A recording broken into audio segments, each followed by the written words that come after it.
আজকের গল্পটা আমার না কেউরও না। এই চ্যানেলে আজ থেকে সত্য ঘটনার ভূতের গল্প হবে। ঘটনাটা আমার নানার। যখন আমার নানার সাথে এই ঘটনাটা নানা শুনছিল, তখন আমার নানার বয়স যেন কত ছিল?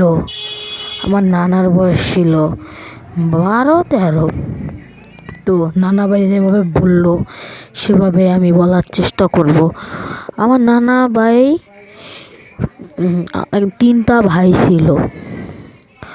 তো ছোট ভাই মারা গেল। এখন 2 ভাই অনেক ভাঙ্গা পড়লো, বুঝতেছেন তো?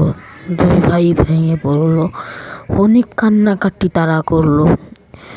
বড় ভাই মাইচ্চা ভাইকে বলে, কান্নাকাটিটা লাভ নাই, ওকে তো কব্বর দিতে হবে। তো তাদের বাড়ি ছিল অনেক দূরে, নৌকা দিয়ে যেতে হতো। ওটা অনেক পুরানো আমলের কথা, এখন জামানার তো অনেক উন্নত হয়েছে। তো এখন ওই লাশটাকে নিয়ে, আর ছোটো ভাইয়ের লাশটাকে নিয়ে তারা নৌকার মধ্যে যায়। তাদের একটা নৌকা ছিল, এক মাসি ভাইয়ের সাথে তারা কথা বলে। মাসি ভাই একটু দয়ালু ছিল, তো তাদের নৌকাটা দিয়ে দেয়। তো ওরা ওর ভাইকে নৌকার মধ্যে নিয়ে যায়, ওখানে যায় দাফন দিবে। তো ওর ভাইকে নিয়ে যাওয়া শুরু করে। ওর ভাইকে নিয়ে যাচ্ছিল, এটা কিন্তু রাতের সময়, রাত হয়ে গেছিল। ওরা যাচ্ছিল, কথাবার্তা করতেছিল, শোক পালন করতেছিল। তো ওরা কি জানি মারতাছিল, ভইটা মারতাছিল। তারা ভইটা মাইরা মাইরা আগাচ্ছিল। তো ভইটা মাইরা মাইরা যখন তারা আগাইতেছিল, এই 20-30 মিনিট পরে একটা ব্যাঠা এলো, যার বয়স মনে 50-30 হবে। তো আইসা বললো যে, ভাই আমাকে একটু আগায় দিবেন, সামনে যাবো। তো রাত ছিল। তারা বলে, ভাই কেমনে যাবেন? বড় ভাই বলে, কেমনে যাবেন ভাই, লাশ আছে। তো ভাই বলে, আলাপ করতে করতে যাবো না ভাই। বললো ছোটো ভাই করে, লাশ আছে, আপনি কীভাবে যাবেন? আলাপ করতে করতে যাই, আবার ভুলবেন না এটা কিন্তু বরিশালের ঘটনা। তো আমার নানা বরিশালের মানুষ, তো বরিশালের ঘটনায় আমি বলতেছি। পরে আমার যে ওই বুড়া বেটাটা ছিল, তাকে বসে নেই। পরে তারা আবার আখাইল দিতে শুরু করে, আগল দিতে, বৈঠা দিতে শুরু করে। ওরা বইটা দিতে দিতে এই 30 মিনিটের মতো হবে। আবার বাড়িটা একটু বেশি দূরে ছিল, যদি তারা ফজরের আগার আজান থেকে চলে যাবে, তখন মনে হয় রাইতের ঠিক 12:30 বাজে, মানে আর 30 মিনিট পরে 1টা বাজে যাবে। তখন পিছন থেকে আর শব্দ আসে কর্মরের, কেউ অনেক খারাপভাবে হাড্ডি চাপাচ্ছে, জিনিসের হাড্ডি চাপাচ্ছে কেউ।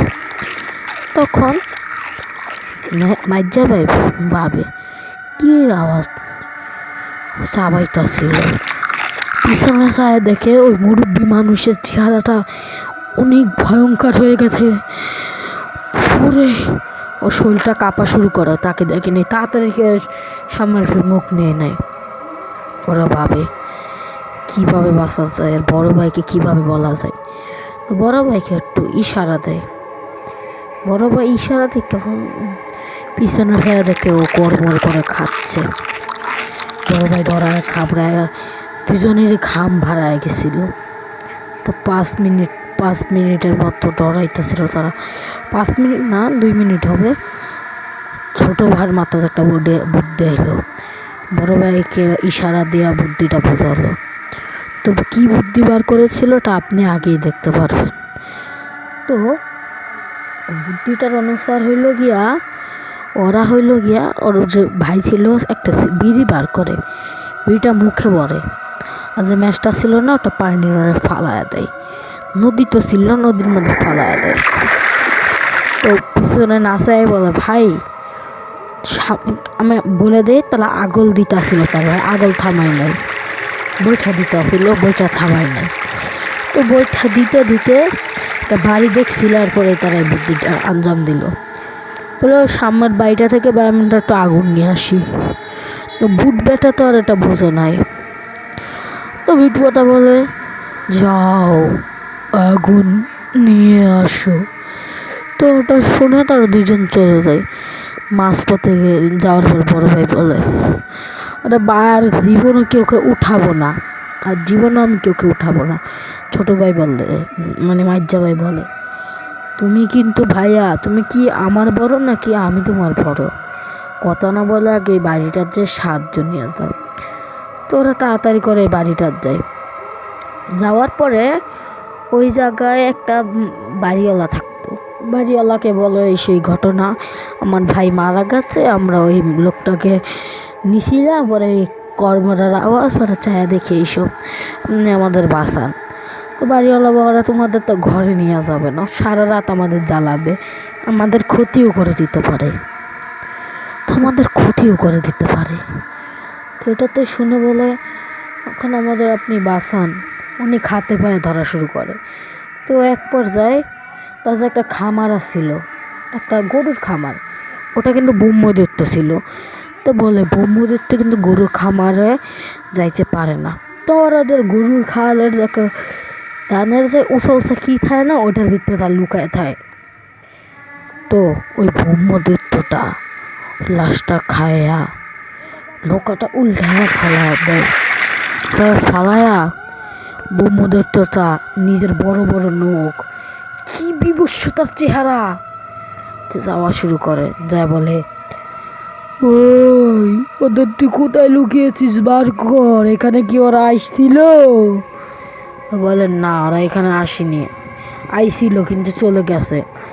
মিথ্যা কথা বলবি না তুই, আমি জানি ওই জানারির ভিতরে আছে, গরুর খামারের ভিতরে, ওদের জলদি বার করে না, তোর ক্ষতি করে দিব।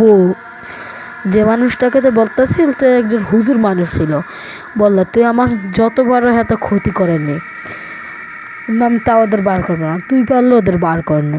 তো উনি হুজুর ছিল এবং ওদেরটা কিছু ক্ষতি করতে পারে না, উনি গামেল ছিল।